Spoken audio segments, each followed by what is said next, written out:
இனியவர்களே, ஆனந்தமானவர்களே, அற்புதமானவர்களே, இந்த அற்புதமான தருணத்தில், ஆனந்தமான தருணத்தில் சுக்கிர பேச்சு அதாவது பிப்ரவரி 28 முதல் மே 31 முதல் சுக்கிர பேச்சு பலன்களை பார்த்துக் கொண்டிருக்கின்றோம்.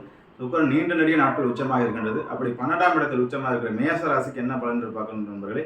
12இல் சுக்கிரன் உச்சமாக இருக்கிறது அப்படிங்கிறத பார்க்கும்போது மேசராசி என்று எடுத்துக்கொண்டால் சுப விரயங்கள், அதாவது பயணங்களை தடைப்பட்டு கொண்டிருந்த விஷயங்கள், மற்றபடி வீட்டுக்கு நல்ல பொருட்களை வாங்கி வைக்கக்கூடியது, குழந்தை பேருக்காக ஆஸ்பத்திரியாக அலைஞ்சிருந்தவங்க நல்ல குழந்தை செல்வம், அருட்செல்வம், பொருட்செல்வம், எல்லா செல்வங்களும் பெற்று, அதாவது சுப விரயங்களாக இருந்து நல்ல ஒரு மாற்றத்தையும் நல்ல ஒரு ஏற்றத்தையும் பெற்று மேசராசி என்பவர்கள் இந்த சுக்கிர பேச்சு 120 நாட்களில் கண்டிப்பாக அவர்கள் தொட்டில் சத்தம் கேட்கும், குழந்தை சிறந்தும், சுப காரியங்கள், சுப நிகழ்வுகள், சுப விரயங்கள் நடக்கணும் அப்படிங்கிற அமைப்பு இருக்குது. இந்த சுக்கிரன் உச்சமாக இருக்கிறது மேசராசியை பொறுத்தவரைக்கும் நல்லதே என்று சொல்ல வேண்டும். மேசராசி நண்பர்கள்லாம் அடுத்த 120 நாள் அடித்து பட்டை கலப்புங்க, தோண்டு படுத்திருந்தவங்களாம் எழுந்துச்சு ஓட ஆரம்பிச்சிருப்பீங்க.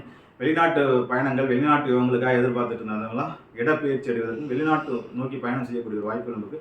ஆகவே மேசராசி அன்பர்கள் காட்டில் மலைதான் என்று சொல்ல வேண்டும் நண்பர்களே. வாழ்த்துக்கள். வாழிய நலம், வாழிய பல்லாண்டு.